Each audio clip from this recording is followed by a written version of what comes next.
What is going on, everybody? I am back today to talk about one of my most anticipated projects for the remainder of the year, and that is The Fall of the House of Usher from director Mike Flanagan. As many of you may know that have been watching my YouTube channel for a while now, I am a huge fan of Mike Flanagan. He is one of my favorite directors in the horror genre. I think from his theatrical film releases to his limited event television series, just the way that he is able to build characters and environment and create atmosphere in a way that's so uniquely him is incredibly impressive. And so knowing he was taking on a project based on the works of Edgar Allan Poe was very exciting. Poe's work was very important to me growing up. I loved reading Poe's poetry. I think a lot of us out there who are big horror fans, that especially in school, Poe is definitely a very early introduction into horror, and I think it's important for a lot of people. And Poe adaptations have been tried to be tackled over and over again throughout the years, and there's definitely been some hits, there's been a lot of misses, and with Mike Flanagan I felt like we were going to be in for a treat, especially once it was revealed that it was set in the modern day. So I'm very excited to discuss The Fall of the House of Usher with you today. The Fall of the House of Usher is directed by Mike Flanagan. Ruthless siblings Roderick and Madeline Usher have built Fortunato Pharmaceuticals into an empire of wealth, privilege, and power. But past secrets come to light when the heirs to the Usher dynasty start dying at the hands of a mysterious woman from their youth. So, as I said, very excited to get into this show, especially being a fan of the works of Poe and already being a fan of Mike Flanagan and a lot of the actors and actresses that he continues to bring on to his projects. And I'm happy to say this was absolutely incredible. I really have very few notes, if any, to things that I would change in this series. I think the way that Flanagan tackles this material, I think,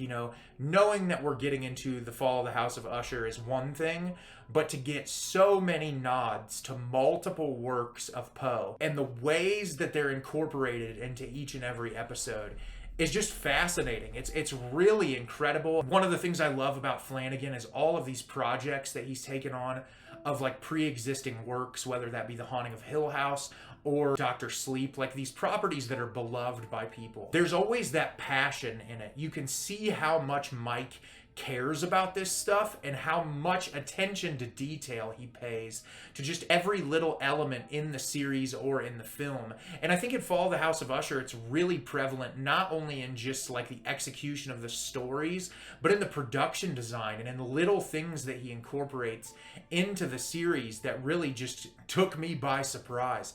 And I'm really excited to break it down. So in the most simple terms possible, without unraveling too much, The Fall of the House of Usher tells us the story of the Usher family, led up by Roderick Usher, played by Bruce Greenwood, who was also in Gerald's Game, and Madeline Usher, played by Mary McDonnell. That's the older versions of themselves. We also get younger iterations of these characters, played by Zach Gilford and Willa Fitzgerald. At the beginning of the series, we see what they went through in their youth, and we get an introduction of them living in a house with their mother. Their mother's mental state isn't all there, and she starts to decline to the point where she ends up dying. They actually end up burying her outside together after she dies, and after burying her, she ends up crawling out of her grave. It's a really insane intro to the show, and so we get a lot about their youth. And then jumping forward into the future, we find that Roderick Usher has multiple children, and we're introduced to each and every one. We have one played by Kate Siegel, one played by Raoul Coley. Henry Thomas shows up. A ton of actors and actresses from all of Flanagan's projects show up in this series.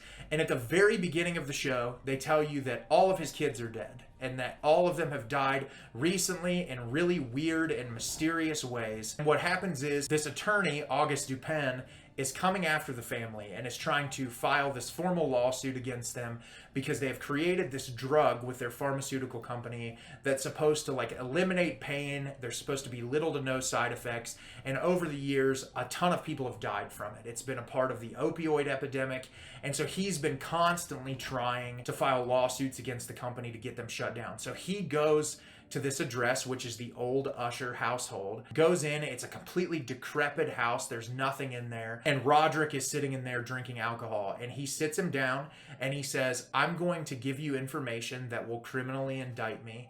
And while I do so, I'm going to tell you how every single one of my kids died. And he says, we already know how your kids have died. The medical reports have come out. And he said, no, I'm going to tell you how they actually died. So every episode of the series is following one of the kids, how they died, what led up to that point, and then overall culminating to the reason why they're dying. How this pharmaceutical empire, once taken over by the Ushers, kind of grew to the point that it grew to, and it's just a really fascinating story. And what I like about it is you're taking from this work of literature that has existed for a very long time and modernizing it and using the themes that it explores in a more modern sense. This picks apart capitalism and the medical industry in a way that is fascinating. It's poignant. I think it hits a lot of hallmarks that will resonate with people. I love the way that each episode focuses solely on really one of the siblings, but obviously there's tie-in points. Each character doesn't feel glossed over. They all feel like they get time to shine. And outside of that, one of my favorite characters in the entire series is the character that Carla Gugino plays, who in the plot description that I read at the beginning is the mysterious woman from their past that continues to show up. She gives a career best performance in this show. She is absolutely incredible. I truly think Carla Gugino is one of the most underrated actresses of all time. Everything that I see her show up in, she just gives such a dedicated performance in a way that she just lives and breathes these characters. And she changes looks a lot in this and has to act a lot of different ways. She gives us different accents, all of these different things that really kind of show the array of talent that she has as an actress. And she's just really incredible. And I do think every actor and actress in this really gives an amazing performance. Kate Siegel, who is Mike Flanagan's wife, who shows up in a lot of his projects, she constantly just blows me away by how amazing her performances are. And I loved her character in this show. I feel like she just gave us such an in-your-face, incredible performance. Her character was so over the top in a way that only I feel like she could pull off. Just absolutely brilliant. Henry Thomas, I feel like, always gets the most bizarre roles in Flanagan's projects, and he plays the most mean-spirited asshole in this, and he just does a phenomenal job.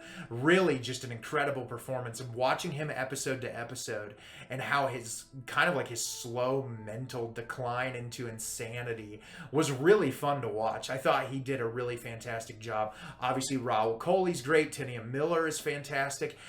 These performances are just stellar, and the way that Mike continues to just bring these people onto his project. Mark Hamill shows up in this doing his Skip's voice from Regular Show, and he's great. I think that he fits that role absolutely perfectly, of the family's like really kind of seedy legal counsel who gets all this really shady stuff done for him, and he just fits that role perfectly. And I think what Mike does such a great job on this series is really drawing you in the first 15 minutes of the very first episode and just never letting go. This has a lot of Flanagan hallmarks. Some of the jump scares in this are very similar to things we've seen in his other projects, but I don't ever feel like they're unwarranted. Sometimes in this they even break comedic moments up, even like kind of a nod at this series that happens when Roderick is talking to Dupin in the house, where he's being plagued by these visions of his dead children, and he kind of directly dialogue nods the camera, and I liked that. I thought that it was,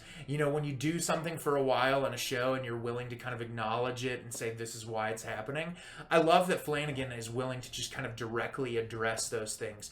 One of my favorite things about all of Flanagan's projects is his dialogue. The dialogue in this is incredible. People give amazing monologue sequences that are just so immersive. It just really, it brings back like almost theater performance. It's so theatrical. I think about Midnight Mass, which had these really long monologue sequences that were so beautifully delivered and just had you hooked on the screen while you're watching them.